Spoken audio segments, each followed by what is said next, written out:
We're talking The Dropout, the new Amanda Seyfried series about Elizabeth Holmes and the Theranos, I don't know, fraud, I Yeah. guess. Uh, Grift. yeah, based on the Dropout, the Rebecca Jarvis ABC News podcast from, I believe it was a few years back. Yes. And um, I've there were 3 episodes dropped. I'm gonna be transparent. I only got through 2 of them. So, I think you got through all 3. You might be Yeah, I able to saw all speak a little three. bit more. Yes. And I've heard that after the 3rd one, it feels like the show is the season's in a pretty good place. So it feels like there's a lot of meat on the bone still. But I gotta say, like, it might just be the fact that I don't really find Elizabeth Holmes as a person, especially knowing what she did, to be a super fun character to follow. I didn't really love the first couple episodes, but I did think that there's enough there to like keep me on the line. How did you feel about the first 3? Yeah, so I liked it, and I think the reason I liked it is because it's very easy to compare to all the other stuff that's happening right now. True. The American Crime Story esque ripped from the headlines scammer TV show is very in vogue right now. Inventing Anna, not successful. Pam and Tommy, just kind of down the middle. We're gonna get the WeWork one, We Crashed with Jared Leto very soon on Apple, and of course you get the Dropout, a great subject for this brand new genre we're seeing explode right now. But what I like about it is I just think it's really well done for what they're doing in terms of like highlighting the ticks of Elizabeth Holmes and helping you understand why all of this happened in terms of how this grift was able to last for so long before people even realized it was happening. It's really compelling story, even if the person at the center of it is not super likable. But I think Amanda Seyfried is like really She's great. she's doing a really good job with this. Like it's not parody, and it but tonally like the show kind of jumps around a little bit, right? Because like on one hand, there's people that were taken advantage of here, and of course all these rich people that lost tons of their investment money, but also patients that got lied to as well. So there's a whole spectrum of that. But then you still like see this Elizabeth Holmes character and like this kind of like perverted like nature that she has in terms of being driven to succeed. It's just kind of fascinating. And like her whole relationship with Sunny Balwani, someone 20 years her senior, that she develops a platonic into romantic relationship, Mhm. then working relationship. Like I feel like there's just a lot of juice here. Yeah. No, I mean, there's a lot to dig into, and I think it obviously all starts with Seyfried's performance, and she really plays this person who is like obviously really smart and driven, but just like a tick off. Like there's just something off about her, and Seyfried plays that so perfectly. I don't know how she taps into it so well, but I was really impressed with that. Um, I also really liked just like in the second episode, and I assume this kind of goes into the third. Like when things start to fall apart with the thing that they're making, the Right. invention with The the Edison. yes, the Edison. The way that the team just kind of starts like panicking around them, and especially I'm gonna say his name wrong. Utkaresh M Budkar M Budkar. Yes. One of the engineers. Yeah, I just watched Free Guy, so I just saw him in that. Yeah. He's He's he's good. fantastic, dude. He brings a great energy and like fun, but at the same time can like sink into serious so quickly. It's really well Right.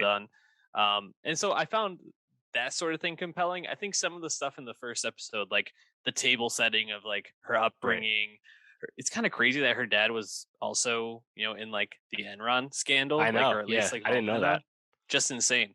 But like I found some of that stuff a little bit less interesting. I liked it more when things finally started moving with the Edison. Right. But what about you? What were your Yeah. favorite parts of it? Well, and that's what's good too, because by the time episode 3, Green Juice ends, Elizabeth has brought Sunny back in, Mhm. and Sunny's about to join the company as COO.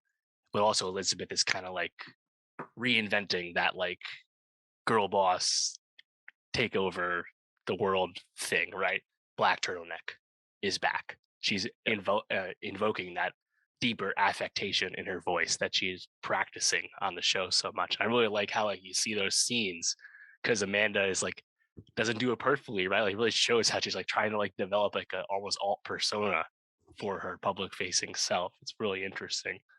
Uh, but yeah, I think there's like a few like I think really key scenes that really help. I think one of them early on is when Elizabeth gets basically told off by Dr. Phyllis Gardner, played by Laurie Metcalf, on on campus.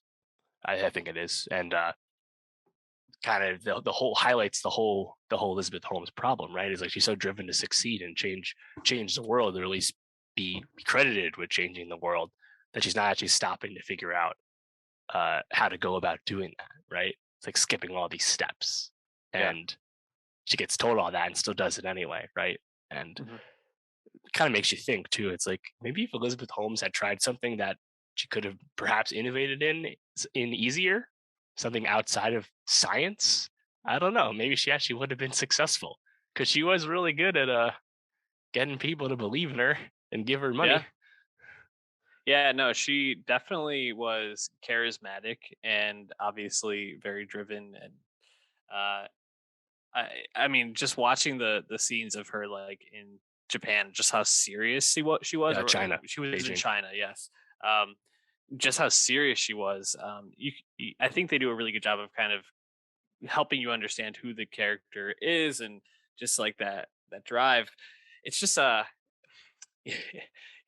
guess for me, like I don't really find the crimes uh angle to be as interesting, I think, as most people in popular culture do. I mean, if you go on Netflix, there's just like a new crime thing dropped every 2 days. It's insane.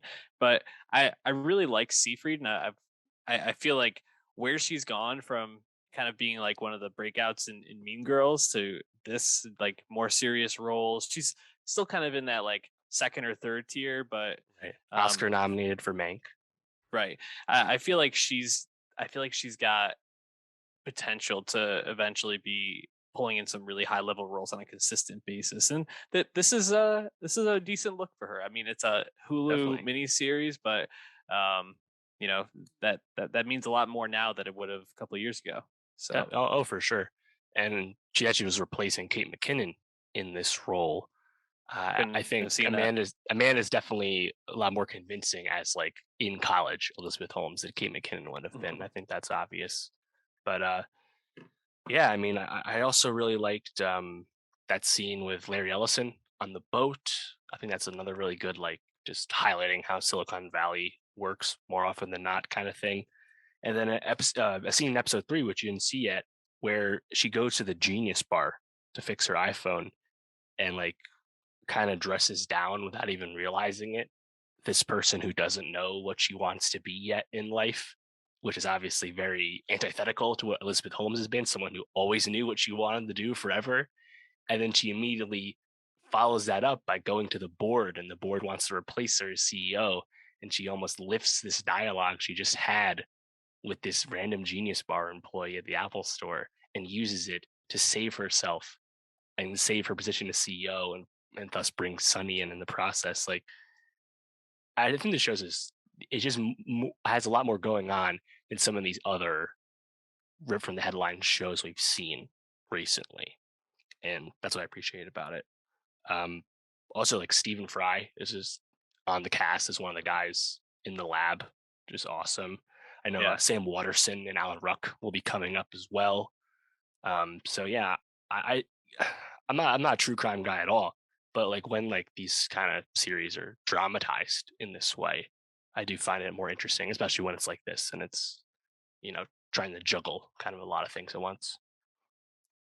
I think this is going to be one that we'll probably end up checking back in with at the end of the season. So stay tuned and follow along. So get that Hulu subscription and watch the Dropout.